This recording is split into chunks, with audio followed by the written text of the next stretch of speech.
You're really good sports. I want to say thank you to Jay from RBC Dominion Securities for hosting our breakfast this morning, and thank you to the town of Whitby. Daniel is here, I see him somewhere, thank you Daniel, and also Sheila and Braden.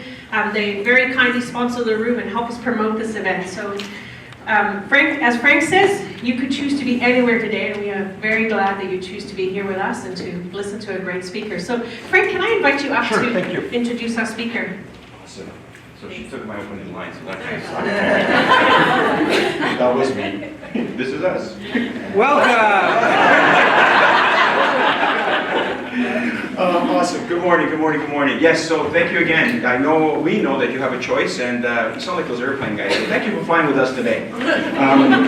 Listen, I'm delighted. This is our 22nd, our 4th of the year.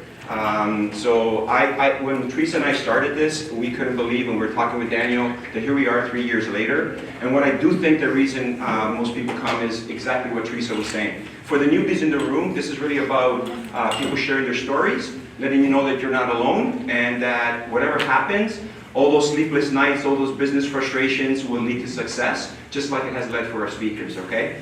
Normally I like to point out speakers in the room that from the past. There is no one today, so there's no one to point out. I want to give out a quick shout out to my good friends there at the AI Hub. We love the young people from the academia. I think this is your 3rd trip, so thank you. Also, thank you to all of you that are here today. It's exciting today because I met Jeff. I really don't know Jeff quite well, but I did meet him at a BACD event. And I thought, I'm always on the lookout for companies, and I thought, did this guy create a Mother's Day gift because he's too cheap to buy anything? And that's exactly how Dimples started. So when Jeff says, well, listen, I'm going to put together this sales presentation, I said, actually, it's not a sales presentation, these things, they're more talks, so that we can learn and we can be inspired. So that's for the newbies in the room for the first time. That's what it is, okay? So please, allow me to just give you a little bit of background on Jeff. Jeff Ross is the co-founder and director of business development at Dimples. Dimples is the leading brand and personalized jewelry handmade in Canada and sold globally online at dimplescharms.com. The Dimples brand was built by Jeff and his wife Patty on the fundamental truth that life is a collection of remarkable moments shared with the ones we love. Each of these moments leaves a unique mark in your life, a dimple if you will. Dimples is on a mission to help people capture life's fleeting moments and turn them into lasting memories. And it actually did start on Mother's Day, where he created a dimple, I believe it was, for your newborn child. And the community really loved it, and here he is. You might be surprised to learn that Jeff started his career as a microbiologist in microbiology from the University of Guelph. Great pivot to jewelry. However, feeling unfulfilled working in a laboratory environment, he contemplated returning to school to continue his studies with a master's and PhD. After submitting applications and receiving his acceptance letter, a seed planted in his mind for many years later, he had germinated and he dropped everything and embarked on an epic entrepreneurial venture that he's going to share with us today. Starting with a return to school to study jewelry arts, he proceeded to launch a succession of businesses. Design, develop products, packaging, innovate new materials, receive National Research Council grants, develop a brand, develop initiative software, and basically scale a small company globally, generating millions of dollars in revenue. The best part is his adventure, and Patty, his wife, has only just begun. It wasn't all smooth sailing, especially when you have 3 small children, and the fun and the frustrating day-to-day aspects of raising them and running a small business from a small rural town here in Durham region. But no entrepreneurship adventure would be complete without the tales and struggles and the triumphs of running a business. Jeff's creative and analytical approach to problem solving has enabled Dimples to weather the storm of some dramatic business challenges. He's eager to share that with you. But let me first tell you what we promised you today in the promo summary. Have you ever had a product you're trying to find distribution for? Are you banging your head against the wall trying to figure out how to actually sell the product you have developed? Or how to sell more of whatever product or service you have? Are you running a retail store and struggling to bring in more revenue? Producing content like a maniac and not seeing a return on your effort? Or are you still running Facebook and Google ads, wondering why you aren't seeing any ROI? It's driving you crazy, right? You've got to keep the main thing is sales. Whether you sell B2B or B2C, online or off, Jeff has been through it all and wants to help. Co-founder of the Dimples brand in personalized jewelry, was instrumental in growing the distribution of the brand from 1 to 70 points of distribution across Canada within 2 years. He raised the bar by developing an interactive sales kiosk that he put at retail level. And when he saw that the retail apocalypse was kind of changing, he pivoted, and he had the foresight and courage to undertake a dramatic pivot that transitioned the brand to a direct consumer online business. Dimple products are now sold worldwide online, has sold many millions of dollars in personalized and customized jewelry. Jeff believes there is a way to sell your way out of virtually anything, any business problem. Armed with knowledge, he will share and encourage and persistence you to get going from wherever you are to wherever you want to be in a little short time as you can possibly imagine. With that, I would like to turn it over to Jeff. Jeff, welcome to our podium.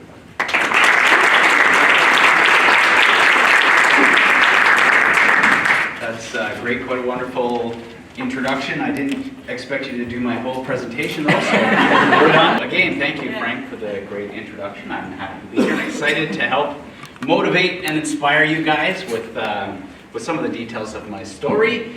And so this is an adventure in sales. Please join me.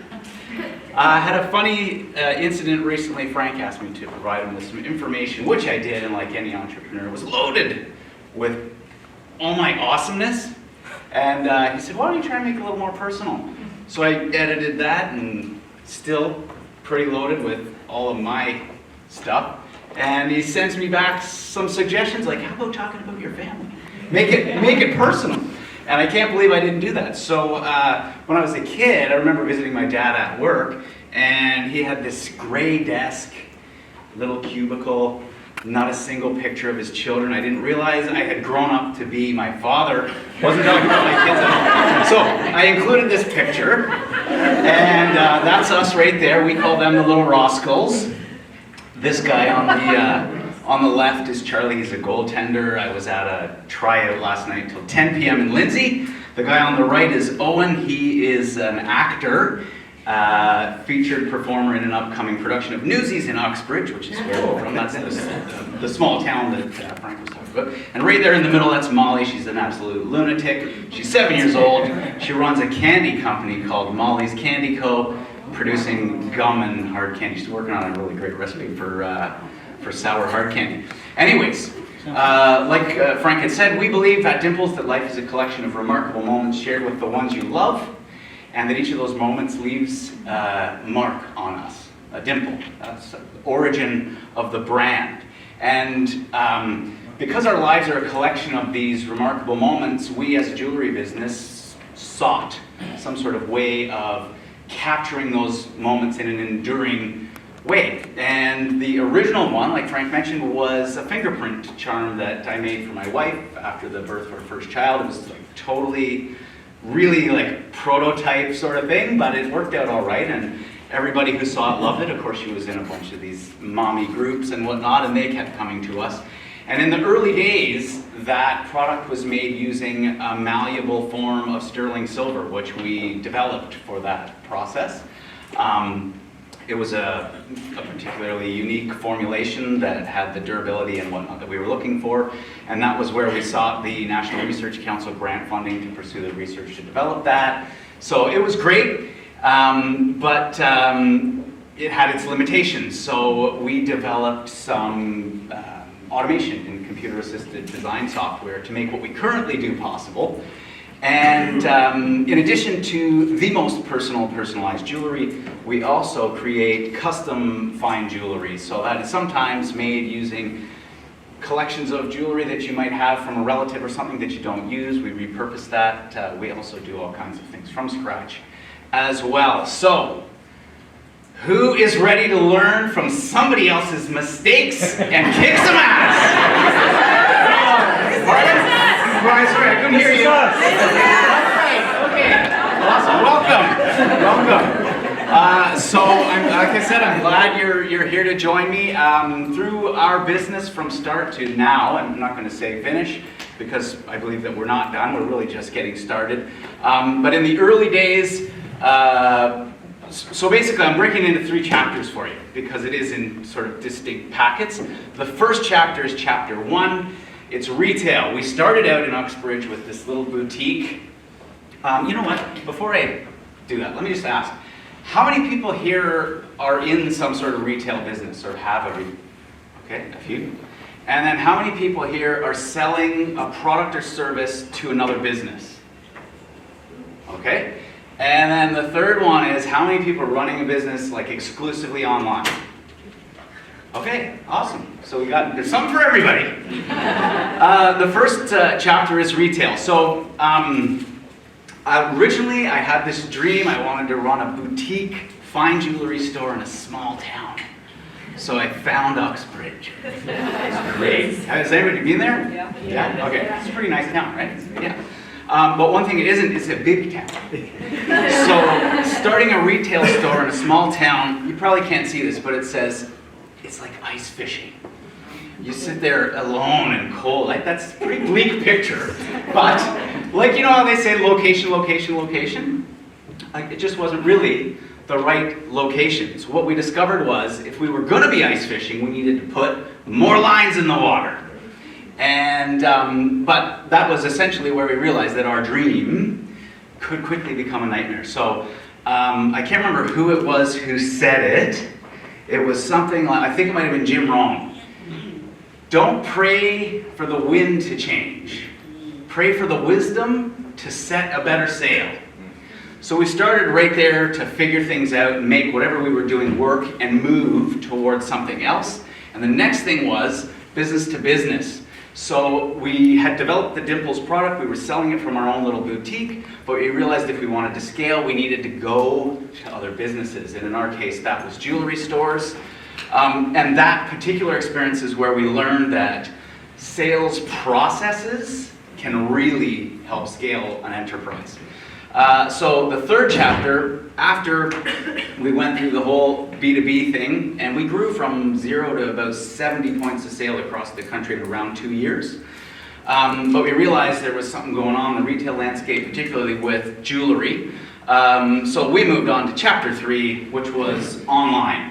And we've sort of transitioned to do that exclusively, and I'm going to tell you a little bit about how. So in each of these chapters, I'm going to elaborate on some of the things that really helped us get through each of them, spare you some of the gory details, and just leave you with the real pearls of wisdom. So chapter 1, like I mentioned, and like you've heard a million times, with retail, it's location, location, location, which is true. So there's one other thing that people generally don't seem to talk about. It's that you've got to be open when people are buying. So if you're in a small town or a big town or something, but you close your store at 5 and everybody's shopping when they get home from work at 6 or 7 or 8 o'clock, you're missing out on all those sales. So that also left me wondering, like, geez, you know, I've got this young family, can I be open all the time and still see my children? So that was part of the seed that, or the foundation of chapter 2. The second thing we came away with was staying in touch. So because we had this little boutique, people would come through it all the time, but you know, once they're there, they're gone. And we needed a way to get more lines in the water. So what we did was we started doing this gift. It's going to sound simple and ridiculous, but it worked really, really well. We put this gift basket out, all fancy, full of stuff, local shops and whatnot, beautifully wrapped, and we put these little cards next to it. And the card, believe it or not, it wasn't just like your name and your email address and your phone number. It asked for your birthday and your anniversary. And you might think that nobody would provide such personal information, especially to a jeweler, but look at this face. I'm an honest guy. I'm an honest guy, and people just seemed willing. I don't know, if it worked for you? Maybe, I hope so. It worked for me. So we got personal information, birthdays, anniversaries, phone numbers, email addresses, all kinds of stuff. And we would have these great conversations. So I learned really personal stuff about people. Like, you know, my wife loves chocolate cookie dough. So the next thing is make it personal. We would reach out, strategically reach out to communicate in advance of birthdays and anniversaries with all of those people. And we would do it in a way that was really personal. Like we might send some chocolate cookie dough to someone. and with a little card that said, hey, your birthday's coming up, happy birthday. And that was like a really big deal for people. We would send out Christmas gifts and all kinds of stuff. So they sort of became friends. They really trusted us with their purchases and the celebration of the most important events in their lives. So that's what I mean when I said make it personal. It's really important if you're doing retail. Nowadays in particular, more than ever before, people are looking for an experience. They can buy something cheap online whenever they want, 2 in the morning. But they can't develop a relationship or get advice from anybody. So it's those personal touches, for those of you who run retail, that really make the difference in terms of your enterprise and your longevity and the relationships you have with your customers and the amount that they'll spend with you. So that takes us to Chapter 2, B2B. This is where, invest some serious time discovering your customer, where your customers are. Right. What we needed to do was figure out, if we're going to sell this thing outside of our retail store, where are we going to sell it? And one of the greatest bits of advice that somebody gave me early on was first to take a step back and look around and ask yourself, where are your customers already buying? Now, in our case, that relatively quickly led logically to jewelry stores.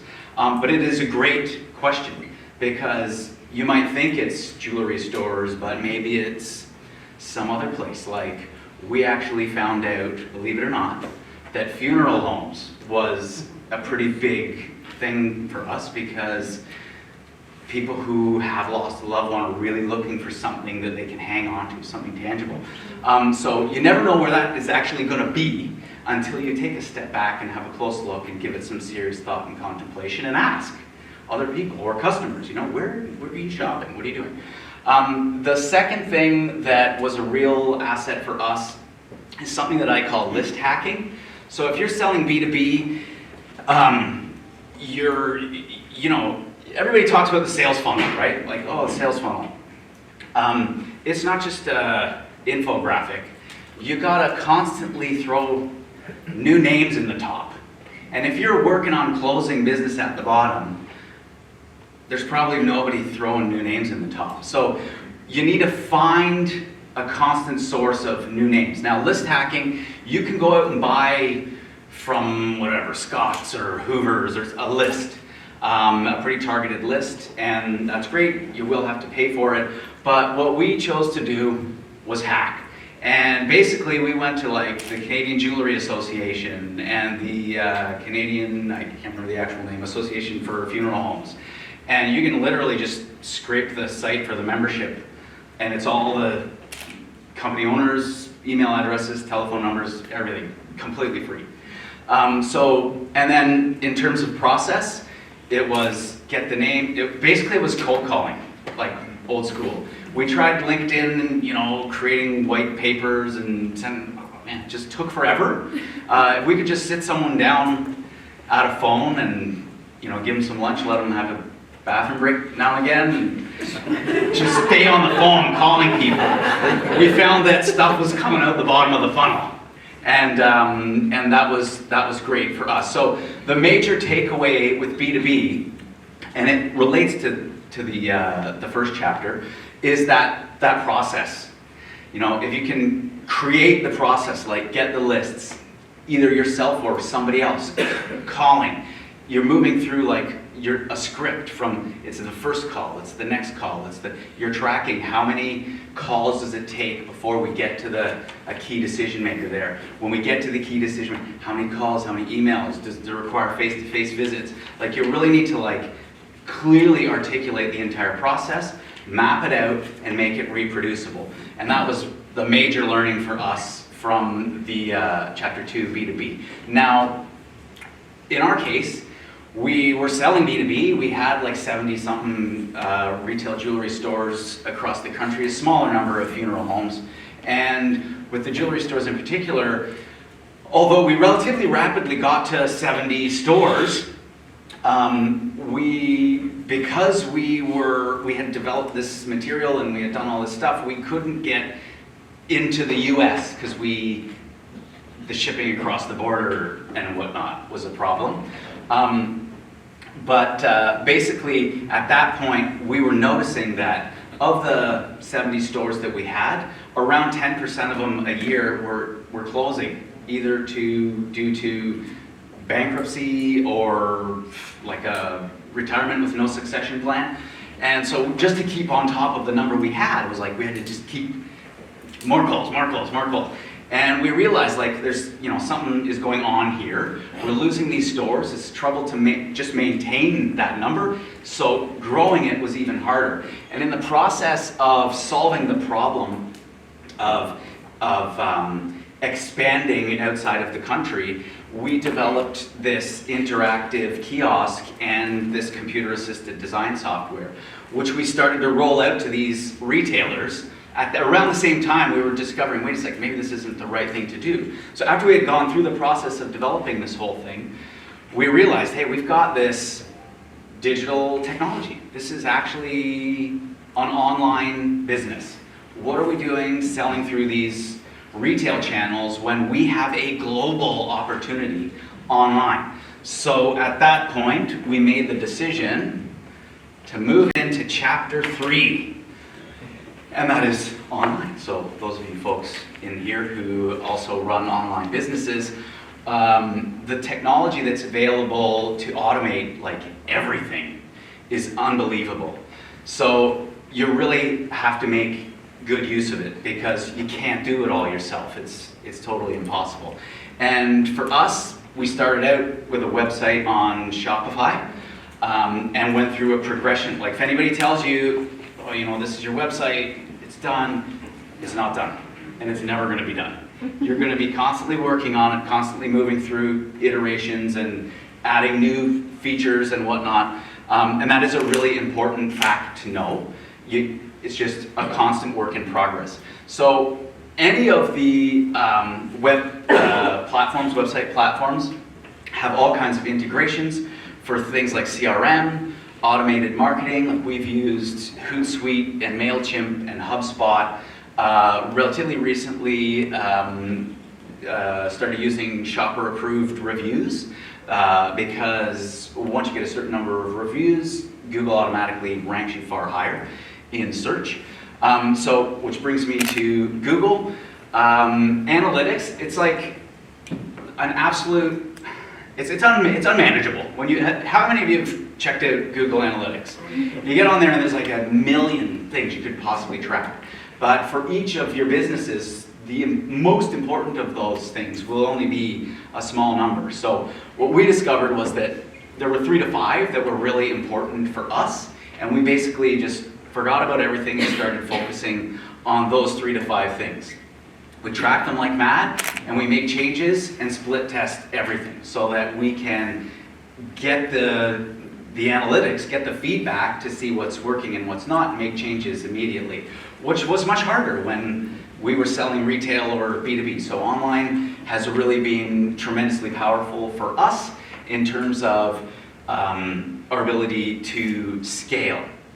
The next biggest thing, this is probably actually the biggest thing, is collabs, collaborations. Now, if you talk to people about online, you go to a mentor or an advisor. I mean, everybody is out there trying to do their best to help you, but a lot of the advice is do you have a Facebook page? It is 2019. And most people have Facebook pages. The most important thing is what you're using it for, how you're using it, and how you're interacting with people and who you're interacting with. So collabs is another one of those things that people would say, like, oh, have you thought of influencers? Like, we totally had. In fact, we'd reached out to, I don't even know how many. Here, give me a piece of your jewelry and I'll do a post. We reached out to breakfast television, the social, we did everything. And each of them would be like a one-off kind of thing. You'd be on breakfast television, you think, oh, this is, we're making it rain. And it would happen, it would be very short-lived, and then we'd be like, oh man, I thought that was gonna change everything, and it didn't. So we had this succession of these sort of individual one-off relationships, and made a discovery. It's gonna sound probably a little strange, but you know when you got like some heavy issue on your brain and you're just sort of like, don't know what to do or how to deal with it, but you're constantly asking yourself, how's it gonna happen, how's it gonna happen? One day, it was like mid-afternoon, really late for lunch. I walked into the local grocery store, and I have this on my mind, like I'm just wandering around in a daze, trying to answer this question. And I walked into, it was Zehrs. Zehrs has this radio station, probably all grocery stores do it, but on the station at that time was this ad for PC pet insurance. And I didn't even know, we don't have a pet. I did growing up, and I know my parents didn't pay for pet insurance, because who would do that? If any of you do, I apologize, you do. Awesome, we got a customer right here. But I was thinking, like, wait a minute, people who pay for pet insurance probably have loads of dough, and love their pets, and want to do something special to celebrate. This is there'd be a lot of synergy there. So, it's like I may have actually bought the lunch. I was so inspired, I went right back to the shop and started making a list of pet insurance companies and who do I contact, how would I do that? And we ended up making a relationship. Let me just press pause for 1 second. On one of the earlier slides you might have seen, I'm going to try and do this with a screen this entire thing up. This right here, Yeah. those are pet paw prints. And they're not just random, they belong to the person who bought those pieces.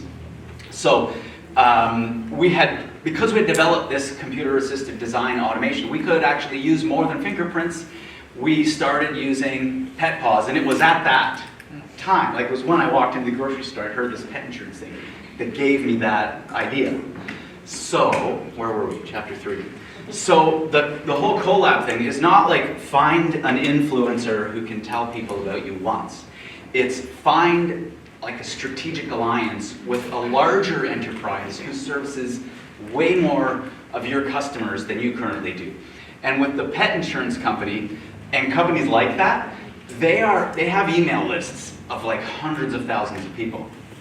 And like, just like you start running out of stuff to email people. Like, how many times can you say, buy my, please? Buy my product. You got to come up with unique, value to add.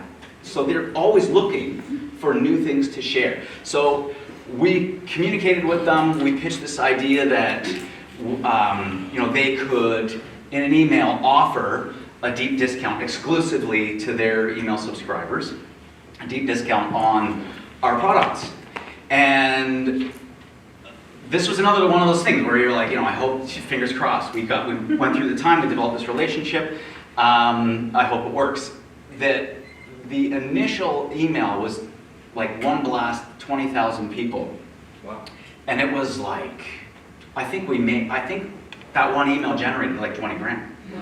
And it was just all of a sudden, overnight. So that was when we learned the value of collaborations. Right now we're working on another one with DocuPet, and we've got a few ongoing all the time. And these sorts of relationships are the ones you want to focus on. Instead of going like, oh, so-and-so has 1 million Instagram subscribers, chances are they're not gonna answer your message. And if they do, they've already got a system in place to charge you for, it's basically advertising dollars for them. So there is no like, you scratch my back, I scratch yours. This type of relationship worked really, really well for us, and I would encourage you to think about those things too. So that's the 3 chapters. Obviously there's like way more detail in each of them, and I invite you to reach out and communicate with me after, or at any point in the future. I'll share my contact information with you. But underneath all of that, there's some like, I guess it's psychology or something that really helped us to change the way we looked at things. I'll give you an example. When I graduated and started in the jewelry industry, I worked for a notable custom designer in the city, but I sort of like, this is like totally honest, I'm gonna be frank. I was, in my mind, like sort of subconsciously, I was like, jewelry is a luxury, like, you know, nobody needs jewelry. I had all this kind of like weird self-talk, right? Totally unsupportive. And at some point, I just realized I was doing that and started changing it to things like people want to celebrate. Like, you know, I knew people who were lawyers and they're like litigating divorces and like, you know, all the end of everything. And here I was with a product that was really celebrating the start of a lot of things, like engagements, relationships, love, anniversaries, birthdays, graduations. Like, there was a lot of things that people love to celebrate, and jewelry is one of the few things that is like really enduring and tangible, and it sometimes lasts generations. So I put this up here. You probably can't see it from the back, but the first circle at the top is thoughts. The next one is feelings, and the one on the left is behavior. So when I was thinking jewelry is a luxury, who needs it, like, it felt bad, right? Like, I didn't feel like I could do anything. And because I didn't feel super, I wasn't really taking supportive actions that were moving us towards our goals. And this actually, it wasn't like I dealt with this at the very beginning.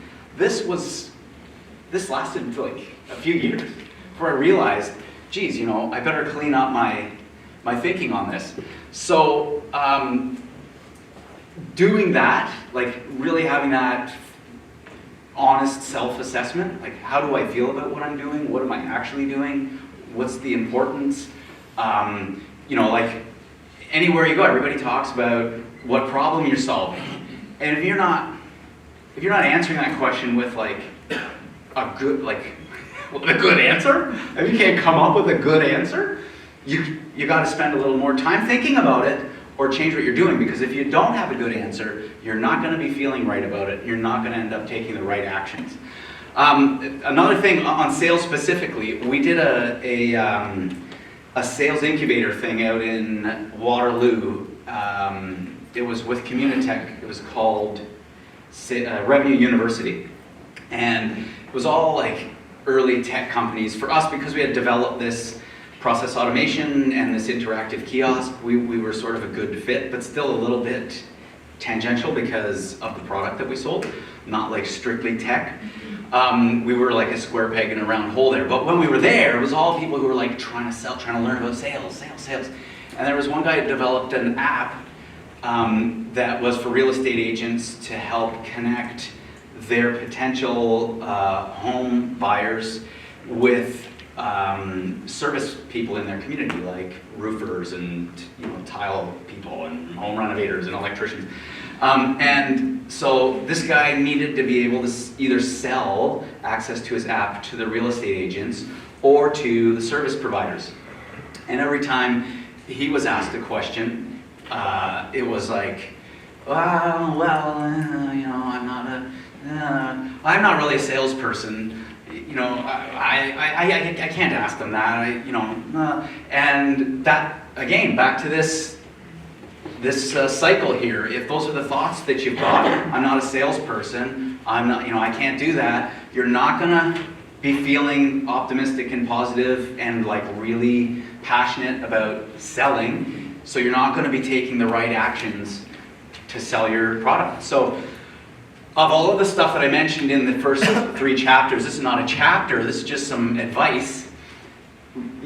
Really dig deep personally and understand what your underlying thoughts and beliefs are about sales and about your product and about what you're doing, because understanding that and making sense of it and then changing what you're thinking to something that's more supportive it sounds like hokey pokey and everything, but it will honestly change the way you feel and the actions that you take, which can only lead to different results. So if you're looking for different results, start by taking a look at yourself. That's all I'll say on that. And then nothing happens until somebody sells something. This was Mary Kay.